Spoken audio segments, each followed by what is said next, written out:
Spoštovani, predvsem pa spoštovani odbor 2014, brez katerega mislim, da je bila Slovenija danes drugačna. V zadovoljstvo mi je, da danes stojim pred vami, zato ker vem, da stojim pred poštenimi ljudmi in ljudmi, ki se jim gre za Slovenijo. Zaskrbljujoče je, da primer Patria zaznamuje že 3 državnozborske volitve, 2 evropske volitve in 2 lokalnih volitev. Ali smo si tega želeli 25.6.1991? Ne.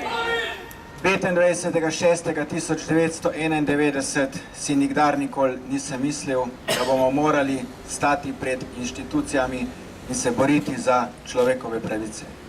Takrat smo bili vsi prepričani, da želimo svobodno, demokratično Slovenijo in katere temelj bojo predvsem evropske vrednote. V zadnjem obdobju nekateri v Sloveniji hočejo drugače. Hočejo, da se Slovenija obrne v drugo smer. Vendar tega ne bomo dopustili.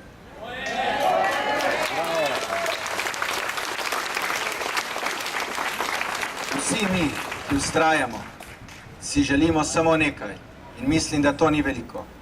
Želimo si zgolj sojenja v razumnem roku in pa poštenega sojenja.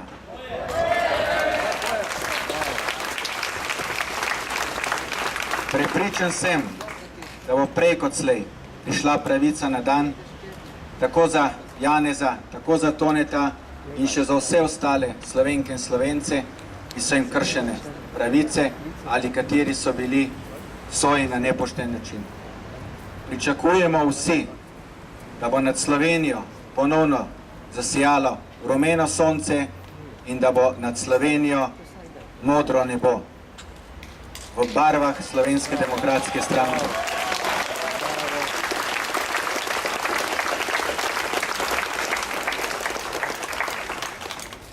€6 milijard smo dali slovenski davkoplačevalci za sanacijo bančnega sistema.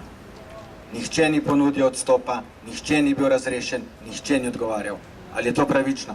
Ne! Želimo si, da v Sloveniji nekdo končno prevzame tudi za vsa svoja dejanja odgovornost.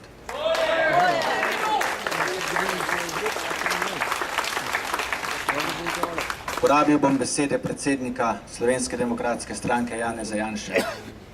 Takrat, ko imaš prav, vztrajaj na tem. Vztrajaj tako dolgo, ampak enkrat bo prišel čas, ko se bo pokazalo, da tvoj prav ima tudi prav.